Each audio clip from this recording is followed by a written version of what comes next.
കൊച്ചി കോർപ്പറേഷനിലെ കണക്ക് മാത്രം ഞാൻ എടുത്തു നോക്കി. കൊച്ചി കോർപ്പറേഷനിൽ പുതുതായി വോട്ടർ പട്ടികയിൽ ചേർത്തിരിക്കുന്നത് 31,000 വോട്ടുകളാണ്. അപ്പോൾ 31,000 വോട്ടുകളുള്ള 76 ഡിവിഷനുകൾ, കഴിഞ്ഞ തെരഞ്ഞെടുപ്പിൽ 74 ആയിരുന്നു, 2 ഡിവിഷനിൽ കൂടി ആഡ് ആയിട്ടുണ്ട്. അപ്പോൾ 76 ഡിവിഷനുകളുണ്ട് കൊച്ചി കോർപ്പറേഷനിൽ. അപ്പോൾ ഈ 31,000 വോട്ടുകൾ ചേർത്തത് ആരാണെന്നാണ് നിങ്ങൾ വിചാരിച്ചിരിക്കുന്നത്?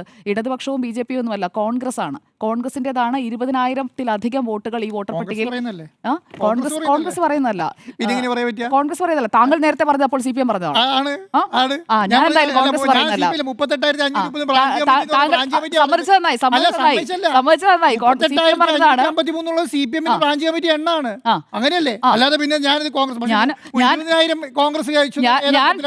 ഞാൻ പറഞ്ഞത് തെരഞ്ഞെടുപ്പ്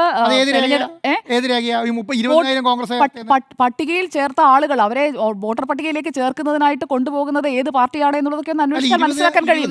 20,000 പ്ലസ് 31,000-ൽ 20,000 പ്ലസ് കോൺഗ്രസിലേക്ക് പോകുന്ന വോട്ടുകളാണ്. താങ്കൾക്ക് കൊച്ചി കോർപ്പറേഷനിൽ വോട്ടെണ്ണുമ്പോൾ അത് മനസ്സിലാക്കാൻ കഴിയും. കാരണം ഈ പ്രവർത്തനങ്ങൾക്ക് നേതൃത്വം നൽകിയത് പ്രതിപക്ഷ നേതാവ് VD സതീശനാണ്. VD സതീശന്റെ എങ്ങനെയാണ് ഈ കൊച്ചി കോർപ്പറേഷനിലെ മോഡസ് ഓപ്പറാൻഡി എന്നുള്ളത് നമ്മളൊന്ന് പരിശോധിച്ച് കഴിഞ്ഞാൽ കൃത്യമായി കാര്യങ്ങൾ മനസ്സിലാക്കാൻ സാധിക്കും.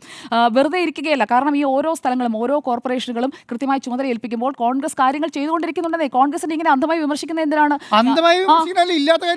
ഇല്ലാത്ത കാര്യമൊന്നുമല്ല.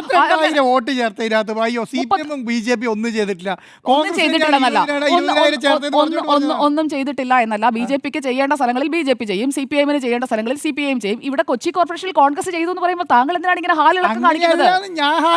ഞാൻ എനിക്ക് കിട്ടിയ ഇൻഫർമേഷൻ ആണ് പറഞ്ഞത്. 20,000 പുതിയ വോട്ട് ചേർത്താൽ 20,000 ആൾക്കാരെ കോൺഗ്രസ് ചേർത്താണ് 20,000 ആൾക്കാർ. ശരി, അല്ലെങ്കിൽ CPIM പറയട്ടെ ഞങ്ങൾ ഇത്ര ചേർത്തിട്ടുണ്ടെന്ന്. അതാണ് ഞാൻ പറഞ്ഞത്. ഇല്ലല്ലോ, CPIM അങ്ങനെ കണക്കില്ലല്ലോ.